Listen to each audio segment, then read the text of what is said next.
these guys can come back,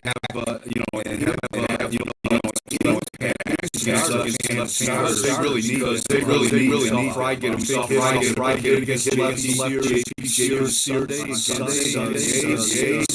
later in that game. Thomas had right, a couple of swings here, so they hopefully those two are going in the right direction because if Cleveland is going to stay make them run, Tigers need those two guys really attacking the lineup. Yeah, really getting that yard is go having those good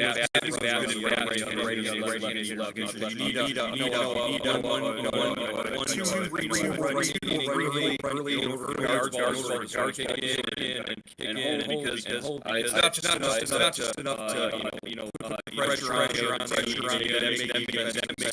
have a big that leads to the defense guys plays that way. Coming in as effective as it's all part of that. And we've seen we've gotten back. The A's out there in Sacramento, but now you've got a quality of coming in their line throw at you. Yeah, this is going to be a good test for them. We saw Saturday night. They sent nine guys played in the second inning, score runs, make them stand up for to win. And after the game, we have to play timely offense, timely hits the line, walks, steal bases. We have to get pitching defense to win. That's where we win, and that's they kind of got away from that, and they really got to kind of reclaim that prototype playing baseball because that's what they do the best. Yeah, it was such an effective formula last year. This year we haven't seen as much of it, whether it's because of the guys line, maybe going up and down. You're talking about Tyler,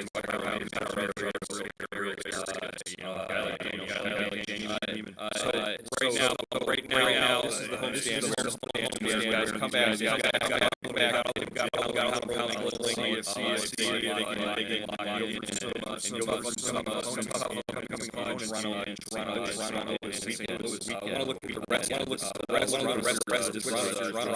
Wednesday night,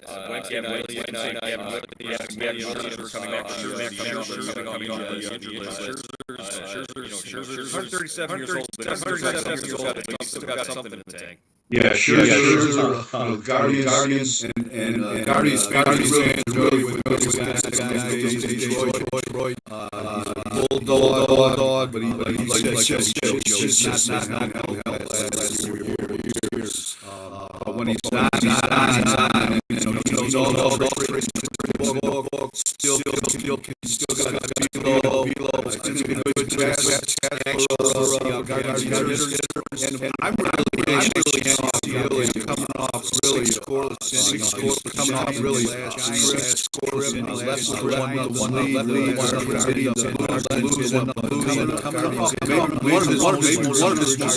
one of his most encouraging Joey talked about earlier last week. Cutter season. James between starts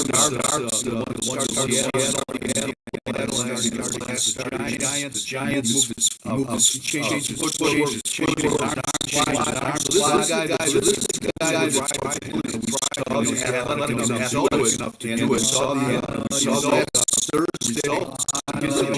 Thursday against the Giants.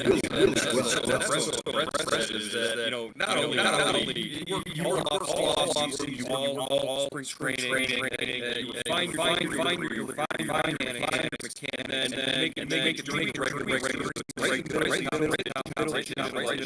between starts, go out there and Willis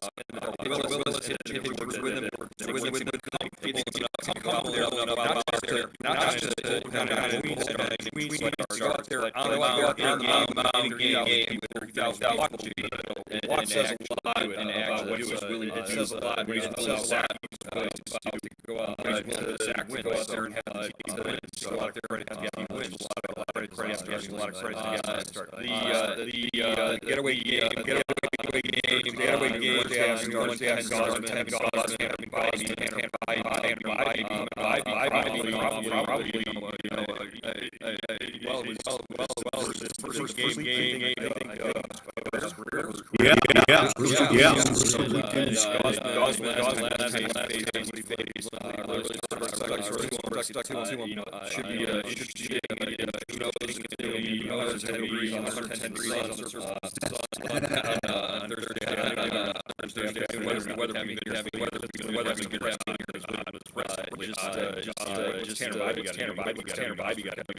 Yeah, this is really a start. I've never seen a guy throw a game and look as down as five years.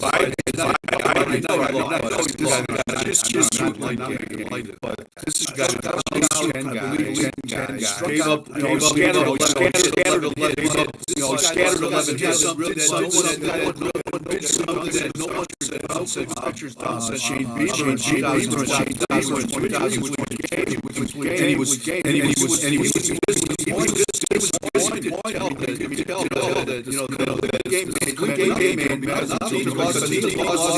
it just shows you what it is. But I hope he kind of a fresh look at the next day, carries on.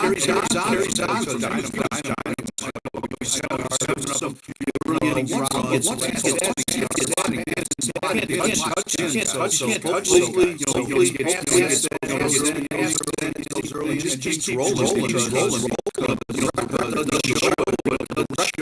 Show is really good.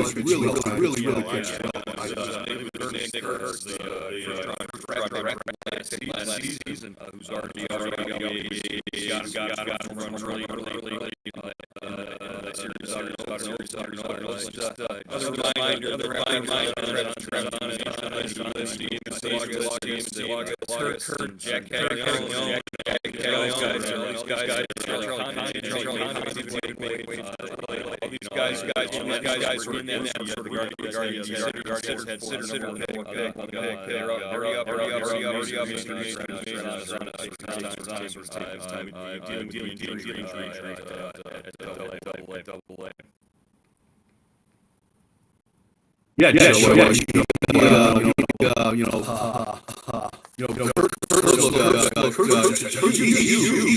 He's like 6'4", maybe that's a big power.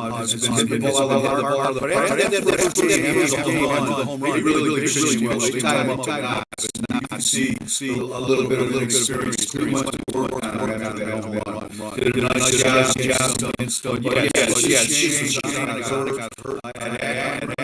Because he was making big strides. You look at it,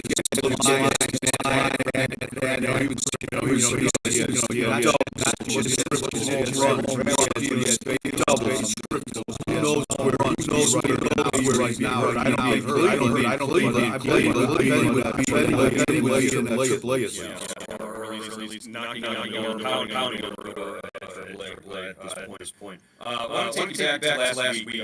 The Diamondbacks were at Toronto, and Miles playing center field. He actually just come in as a defensive replacement because the starter got hurt. I believe Josh Naylor played, who drove the ball deep to center field and trying to make the catch. Miles Strauss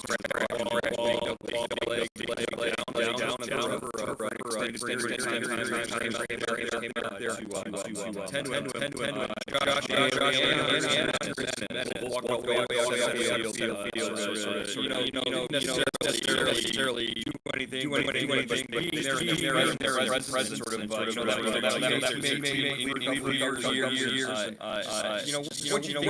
you think, highlight that, certainly for me, that's more about the culture and the camaraderie in that clubhouse the last couple of years, and just the good climate they have, they've cultivated, because they were teammates, one way or another, out there, sort of pulling for each other when one of their guys goes down. Yeah, that was heartwarming. You don't see that. I mean, I think you don't see that because, and that's why it stood out. The opposition player going all the way out to center field to check on his former teammate. You said it perfectly. I mean, that's the culture, not just Terry Francona, built in that locker room, but the culture that Cleveland really permeates. They try to instill that in that club, and Stephen Vogt has carried it on. So that was like a shining example of that. I really, that kind of gave me goosebumps when I saw that. Yeah, you've got to feel proud as an organization. Not even involved. That's an A conversation, and you're the C, and you're looking at it and feeling pretty good about it. So, just a nice moment there. Like you said, you don't really see in Major League Baseball. Let's turn our attention to sort of the 800-pound gorilla that's creeping up behind us, which is the trade deadline coming up at the end of July. I know we're not even in July yet, but it certainly bears some conversation right now. We've talked about Emmanuel Clase and his turnaround from the sort of the early season struggles. It was almost like he had maybe a little playoff hangover early, and then lately he's been sort of lights out. Came back over the last couple of games of the road trip, and produced a couple more saves. He's up to 18 out of 21 chances this year. Just what do you think about Emmanuel Clase and the turnaround that he's produced so far? Just within the last month. Yeah, I think he's found himself, Joe. He has. I want to say, he came forward, April, into May, right around late April, early May. He shut down for about 10 days, and since he came back, he's been excellent. So, I think he's found his groove again. I don't think he's ever going to be what he was in 2024. When what was that? 70 or whatever it was, same situation. That was a magic season. But we're starting to see that kind of velocity, that kind of performance, consistent performance from Clase. And you've got to wonder, Joe, where this puts him, on the totem pole of trades, the pecking order of trades, if the Guardians would consider moving him. He's signed through 2026. He's got club options for 27 and 28 at $10 million a year. That's when the meat of his contract kicks in. We've seen them move guys like that. We saw them move Jimenez before the big part of his contract kicked in. Would they do that again? Or, does it really matter because they're both club options? Right, and I think the club options have $2 million buyouts for each one. So he's guaranteed $4 million of that in the last 2 years. But as far as what I think the 2026 contract is, it's for 6.4 or something in that range. So it's still manageable. Still manageable. That's peanuts. That's peanuts for what. Yeah, that's peanuts for what Class A does. Very affordable for his level of performance. So I could see them, if they hold on to Class A right now through the end of this season, next season would be the year that they definitely have to send him to a contender at the deadline or something like that.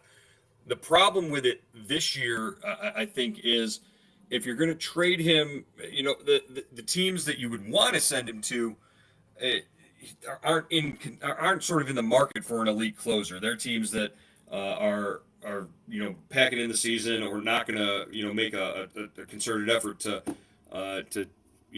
add players or whatever. As far as getting him to a contender, you'd have to work a three-team deal that way.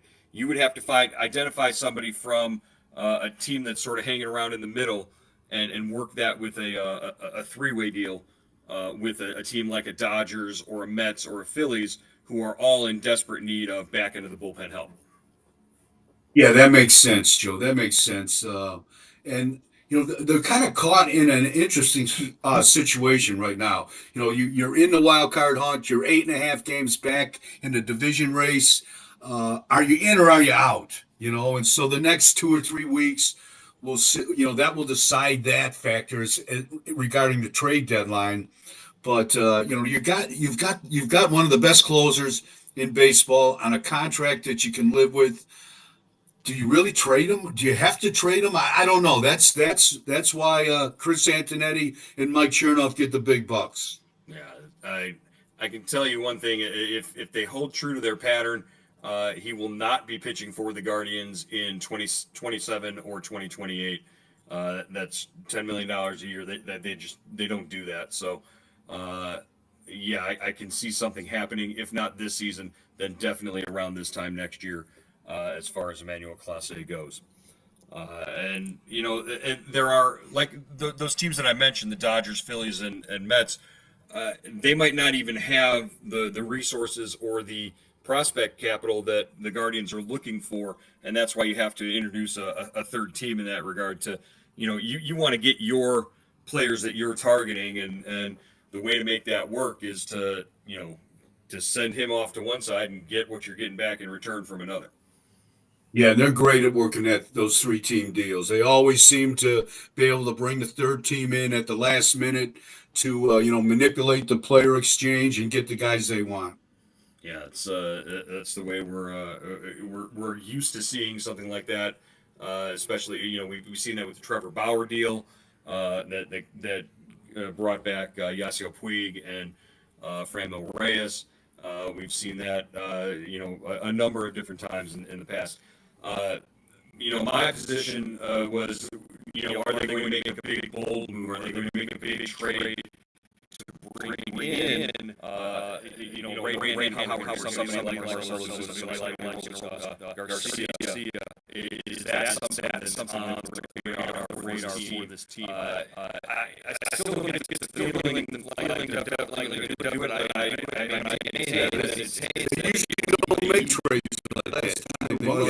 They usually don't make trades like that. I can't remember. I'm sure I missed it. Really, that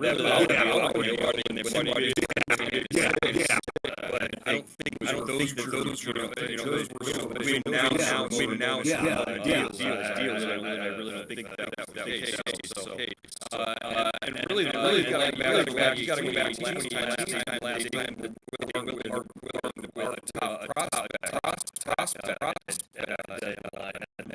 prospect like we could have. Right. That's right. I don't remember like Marcel. I don't remember. It was 2016. Yeah, Andrew Miller. It was always Andrew Miller. Andrew Miller was always seemed to be a pitcher. I mean, I remember back in '99 when everybody said yeah, sites are big.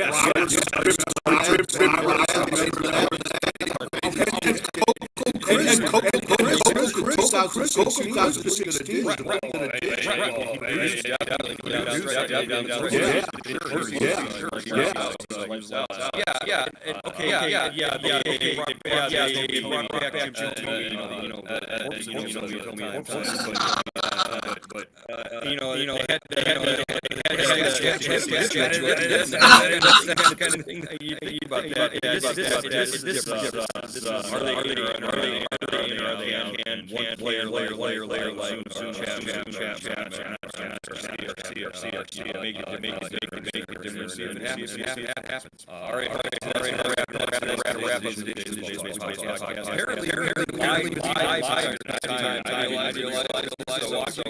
live. First of all, sorry.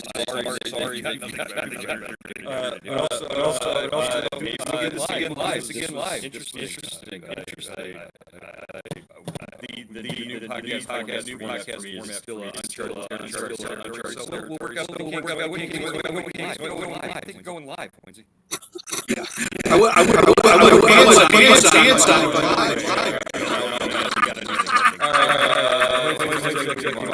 Take care. Oh shit! You put your hands